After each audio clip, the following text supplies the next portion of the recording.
Once shattered, even if you put the pieces back together, you'll always see the cracks. "What can we do?"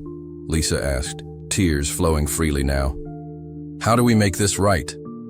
Margaret looked at her children, really looked at them, and saw not the betrayers they'd become, but the babies she'd once cradled, the teenagers she'd guided, the adults she'd released into the world with such hope.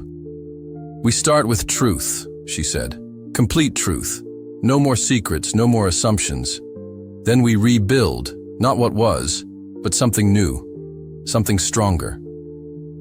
The next few months tested them all. Family therapy sessions exposed decades of unspoken resentments and fears. The legal process of unwinding Tom's financial schemes forced them to confront every detail of their betrayal. But slowly, like spring following winter, new growth emerged from the devastation. Lisa and her children moved into Margaret's restored house temporarily, creating daily opportunities for healing conversations over shared meals. Michael used his real estate expertise to help other elderly fraud victims recover their properties.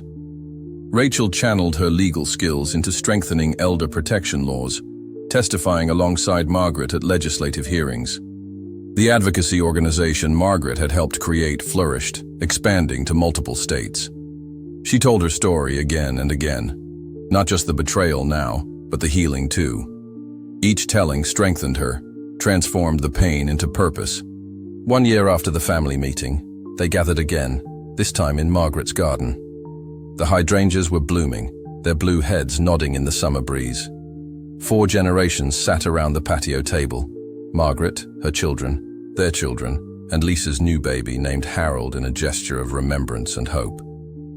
"I've been thinking," Margaret announced, "about forgiveness." The table fell silent. "Not forgetting," she clarified. "Never forgetting. But forgiveness, real forgiveness, is a choice you make every day, like love." She looked at each face in turn. "I choose to forgive, not because you deserve it, but because I deserve peace."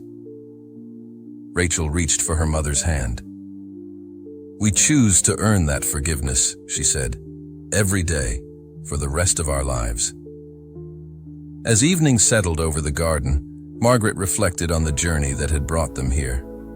She had lost everything: home, security, trust, and in that loss had found something stronger than what was taken: her own power, her voice, her ability to turn personal pain into public purpose. The advocacy organization now helped hundreds of elderly Americans fight